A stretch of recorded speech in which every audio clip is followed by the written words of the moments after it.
Jon Gruden wasn't just a football coach. He was a walking caffeine rush, a sideline lightning bolt, and the closest thing the NFL ever had to a real-life cartoon character. For years, he was the spark plug of every game he touched, the scowling face of the Raiders, the fiery young genius who lifted Tampa to a Super Bowl, and the Monday Night Football voice who made even preseason games feel like primetime theater. But now, with Gruden gone, the NFL feels a little quieter, a little less chaotic, and honestly, a whole lot less fun. You're watching Spotlight Stories NFL, where every team and every legend has a story, and we put them under the spotlight. Don't forget to like and subscribe so you never miss an episode.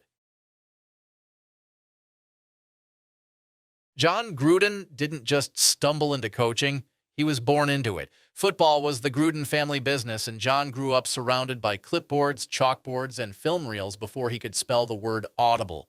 His father, Jim Gruden, was a longtime college assistant and professional scout who worked for the Tampa Bay Buccaneers and later became the director of player personnel for the Raiders during the team's early 1980s era. His mother, Kathy, liked to joke that Jon learned to read by studying playbooks instead of children's books.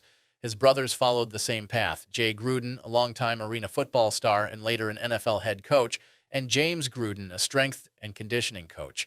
In the Gruden household, football wasn't a hobby.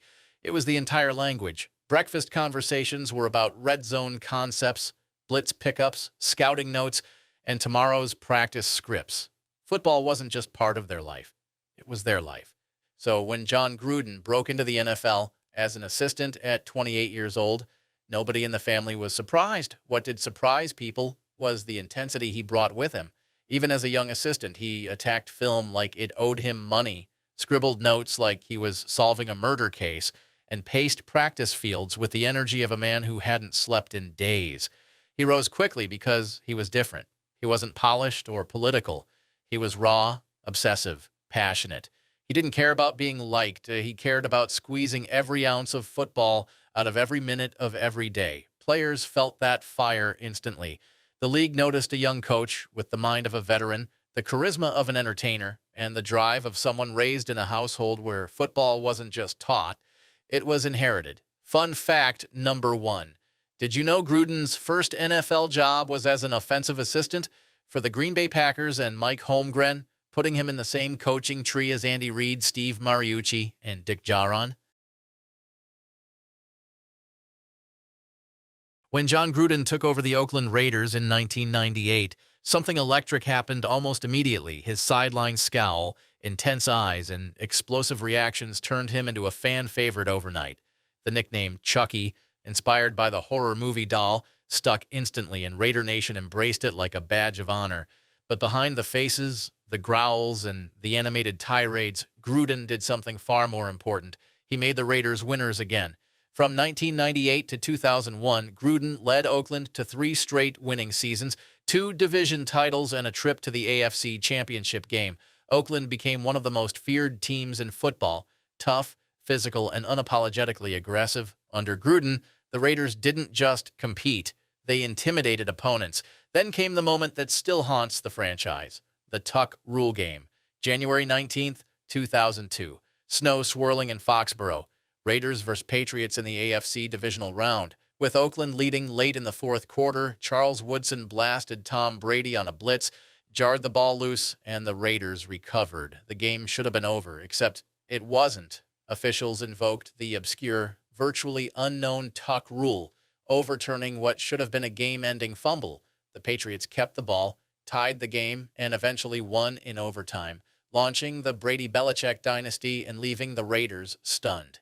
To this day, many fans believe Gruden's Raiders should have been the team hoisting the Lombardi Trophy that year. That roster was loaded, disciplined, and perfectly built for a championship run. The Tuck Rule didn't just change the postseason, it altered NFL history. But one thing was absolutely clear. Jon Gruden had revived one of football's most iconic franchises. He brought swagger back to Oakland, he brought belief, and he built one of the most dangerous teams in the league. Chucky wasn't just a nickname. It was a symbol of a coach who turned chaos into competitiveness and intensity into identity. Fun fact number 2, did you know the famous Chucky nickname came from a Raiders player who yelled it during practice? Gruden loved it so much that he kept the photo of the doll on his desk for years. In 2002, Jon Gruden was traded. I didn't misspeak. He was traded to the Tampa Bay Buccaneers. That alone tells you everything about how valuable he was. Teams don't trade draft picks and millions for a coach unless they believe he is the missing piece. And Gruden proved them right instantly. In his first season, he led Tampa Bay to Super Bowl 37, dismantling his old team, the Raiders, in a performance so dominant fans joked Gruden knew Oakland's playbook better than their coaching staff. His offense paired perfectly with Tampa's legendary defense. At 39 years old, Gruden became one of the youngest head coaches ever to win a Super Bowl, cementing his legacy as a true football mastermind. Fun fact number 3. Did you know Gruden once slept in his Buccaneers office for months? During the 2002 Super Bowl run, he claimed driving home was wasting valuable film-watching time. When Jon Gruden stepped into the ESPN Monday Night Football booth after leaving the Buccaneers, he didn't just become a broadcaster, he became the face of football entertainment. Most analysts break down plays. Gruden broke down personalities, attitudes, football souls. Every game felt like a masterclass wrapped inside a comedy show, delivered by a man who looked like he needed 3 fewer coffees and 1 more hour of sleep. His catchphrases became instantly iconic. I'll tell you what, man. This guy right here, he's a football player, man. Spider 2, Y banana. You got to run it at least once a game, man. But the brilliance of Gruden in the booth wasn't just what he said. It was how he said it. His voice could shift from calm professor to fired-up maniac in a split second. He didn't speak in sentences. He spoke in football poetry sprinkled with caffeine and chaos. And then there was Gruden's QB camp, perhaps the greatest quarterback show ever created. A dark film room, a giant projection screen, a laser pointer in the hands of a man who looked like he was conducting a NASA's launch sequence. Each episode was part film study, part interrogation, and part psychological thriller. Andrew Luck was grilled. Cam Newton was challenged. Johnny Manziel got the full Chucky experience. Yes, Gruden would stop the tape, freeze the frame, and stare the quarterback down like he was about to announce, "You see this, man? This play right here could cost you your career, man." Prospects would nod along nervously, sweating through their polo shirts as Gruden dissected their mechanics, their reads, their choices, and possibly their soul. The show became so popular that many fans joked the real draft process wasn't complete until a quarterback survived 45 minutes in a dark room with Gruden pointing a laser at his forehead. But QB camp did more than entertain. It educated a generation of fans on how quarterbacks actually think. If Bill Nye the Science Guy taught football, he'd look exactly like Jon Gruden, with a visor, a marker, and a stack of all 22 tapes. And during regular Monday Night Football broadcasts, Gruden and Mike Tirico formed one of the most beloved duos in ESPN history. Their chemistry was unmatched. Tirico played the calm narrator while Gruden went full mad scientist beside him. Together, they made even a Week 12 Jaguars versus Titans matchup feel like the AFC Championship. When ESPN lost Gruden to the Raiders in 2018, fans didn't just lose an analyst. They lost the personality who made MNF fun again. They lost the guy who could turn a 3-yard swing pass into a national moment. They lost the only human on earth who could turn Spider 2Y Banana into a meme. Even today, clips of Gruden in the booth have a cult following online, proof that nobody entertained, educated, and electrified the booth quite like him. Fun fact number 4. Did you know that even after leaving coaching, NFL teams routinely sent Gruden playbooks for feedback, and he'd return them filled with handwritten notes, corrections, and new ideas? In 2018, Mark Davis brought Gruden back with one of the richest coaching deals in sports history. 10 years, $100 million. The Raiders didn't just want a coach. They wanted a leader, a personality, a brand maker, someone who could take the franchise into Las Vegas with swagger. Gruden drafted boldly, traded aggressively, coached emotionally. Love him or hate him, one thing was undeniable. The Raiders were never boring under Jon Gruden. Gruden's return ended abruptly due to leaked emails, the content of which doesn't need repeating here. What matters is the void that followed, because when Jon Gruden exited the NFL, something left with him. The spark, the personality, the wild, unpredictable energy that made every sideline shot a meme waiting to happen. The league suddenly felt more corporate, more controlled, more quiet. Jon Gruden didn't just take part in the NFL's culture, he shaped it. He added color to a league that's increasingly sanitized, polished, and PR coached into bland sound bites.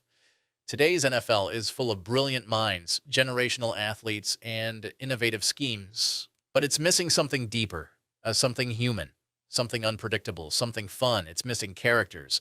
And Jon Gruden was one of the last great ones. He didn't speak like a corporate spokesperson. He didn't study the media handbook. He didn't monitor his phrases or round off his edges. What you saw was exactly what you got, an unfiltered, passionate, football-obsessed madman who made the sport feel alive. Fans didn't just watch Gruden, they felt him. The sideline reactions, the animated scowls, the explosive whiteboard sessions, the half-joking, half-serious rants about Spider 2Y Banana. He was football's version of a rock star, unpredictable, entertaining, charismatic, and absolutely unforgettable. And here's the truth the league may not want to admit out loud. The NFL actually needs someone like Jon Gruden back. Why? Because football today is more corporate and scripted than ever. Press conferences sound the same. Coaches hide personality behind monotone answers. Broadcast booths rotate analysts who are perfectly professional and perfectly forgettable. Gruden broke through that fog. Gruden made football noisy. Gruden made football human. His presence created moments, real, unscripted moments, the kind fans share, laugh at, and remember years later. Young fans today know Gruden not because he's on TV, but because his clips have gone viral on TikTok, Instagram, and YouTube. His past moments generate more excitement than many modern broadcasts do in the present. In a league chasing ratings, social media engagement, and cultural relevance, Jon Gruden isn't just a missing piece. He's a power source. He brings immediate magnetism wherever he goes. He elevates storylines. He energizes locker rooms. He pushes quarterbacks to their limits. And he gives fans something the NFL is starting to lose: a personality bigger than the game. That's why the NFL misses him.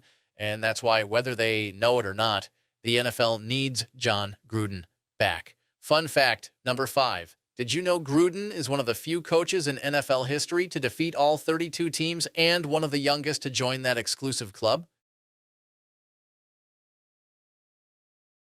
Whether Jon Gruden ever returns as a coach, a broadcaster, or something completely unexpected remains a mystery, but one thing is certain: the NFL was louder, funnier, crazier, and unquestionably more entertaining when he was in it. And even though he's no longer pacing NFL sidelines or grilling quarterbacks on national television, Gruden has found a new audience online. In a twist no one saw coming, Gruden has become a quiet force on social media. Clips of his old QB camp sessions, sideline outbursts, and classic Grudenisms spread across TikTok, Instagram, and YouTube like wildfire, some pulling millions of views overnight. Entire accounts exist just to share his funniest reactions, most intense rants, and memorable quotes. Younger fans who never saw him coach now discover him through viral edits, while older fans suddenly remember just how much personality the sport lost. Gruden doesn't post much himself, but he doesn't need to. His legacy has taken on a second life, shared, clipped, remixed, and celebrated by a generation that desperately misses the authenticity he brought to the game. It's proof that some personalities don't fade, they echo. And Jon Gruden's voice, humor, and passion still echo across every corner of football culture. Whether he ever returns or not, one thing remains true: the NFL just isn't the same without him. Don't forget to like and subscribe to Spotlight Stories NFL, where every legend has a story and we put them under the spotlight.